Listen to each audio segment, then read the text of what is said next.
جی ناظرین، ڈاکٹر طاہر نذیر آپ سے مخاطب ہے۔ میں اس وقت نیو یارک میں موجود ہوں۔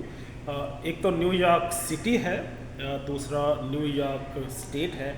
میں ایکچولی جو بات بتانا چاہ رہا ہوں وہ یہ ہے کہ یہ نیو یارک اسٹیٹ ہے، اور نیو یارک اسٹیٹ کے اندر ایک چاٹاکوا الیکنی ریجن ہے، اس ریجن میں موجود ہوں۔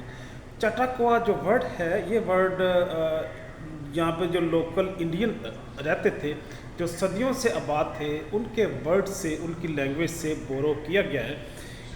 اس نام سے یہاں پہ ایک جھیل بھی موجود ہے جس کو چاٹاکوا لیک کہتے ہیں۔ اس کا میننگ ان کی اپنی زبان میں، انڈین جو قدیم لوگ یہاں پہ صدیوں سے آباد تھے، ان کی لینگویج میں اس کا میننگ ہے ناٹ مین، جو گرہ ہم لگاتے ہیں وہ اس کے میننگ میں آتی ہے، کیونکہ یہ ایسی تنگ سی لیک تھی جس کی شیپ ایک گرہ کی طرح بنتی تھی، اور ایک تو اس کی اپنی جو گرافیکل اس کی جو میپنگ تھی، اس کی جو اپیرنس تھی، وہ ایک ناٹ کی طرح تھی۔ دوسری وہ ہے بھی تنگ تھی، اور یہاں سے پھر دریا نکل کے وہ نیچے ساؤتھ کی طرف جاتے تھے، اور وہ جا کے مسیسپی ریور اور اس کے ساتھ جا کے کنیکٹ ہو کے پھر سمندر میں گرتے ہیں۔ تو گویا یہ بڑا خوبصورت علاقہ ہے اور ڈیولپ بھی ہے۔ اگر میں امریکہ کی ڈفرینٹ اسٹیٹس کو کمپیئر کروں تو ان میں سے سب سے زیادہ جو ڈیولپڈ ہے، ایڈوانس ہے، وہ نیو یارک اسٹیٹ ہی ہے۔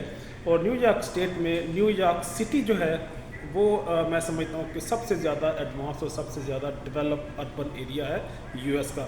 تو جب امریکہ ڈسکور ہوا تو جو برٹشرز تھے، یورپین لوگ تھے، وہ اسی علاقے میں آ کے سیٹل ہوئے، اور اس میں مختلف کمیونٹی، مختلف بزنسز اور مرچنٹ کی طرف سے جو سپورٹ ملی، پرٹیکولرلی جو جوز تھے جن کے پاس دنیا کے ریسورسز تھے، ان کے پاس میڈیا تھا، ان کے پاس شو بزنس تھا، وہ یہاں پہ آ کے جب آباد ہوئے، انہوں نے بینکنگ سٹارٹ کی، فنانشل انسٹیٹیوشن اور فنانشل پروڈکٹ جب انٹروڈیوس کرائیں، تو اس کے بعد انہوں نے یہاں پہ بڑے بڑے جو میڈیا ہاؤسز تھے، جو پریس تھا، جرنلزم تھا، اور اس کے ساتھ ساتھ جو ہالی ووڈ انہوں نے اسٹیبلش کیا، وہ کیونکہ یہاں سے اس کی شروعات ہوئی تھی۔ اور آج بھی سب سے زیادہ جو جرنلزم وال اسٹریٹ اور نیو یارک ٹائم نکلتے ہیں، وہ اسی نیو یارک اسٹیٹ سے ہی نکلتے ہیں۔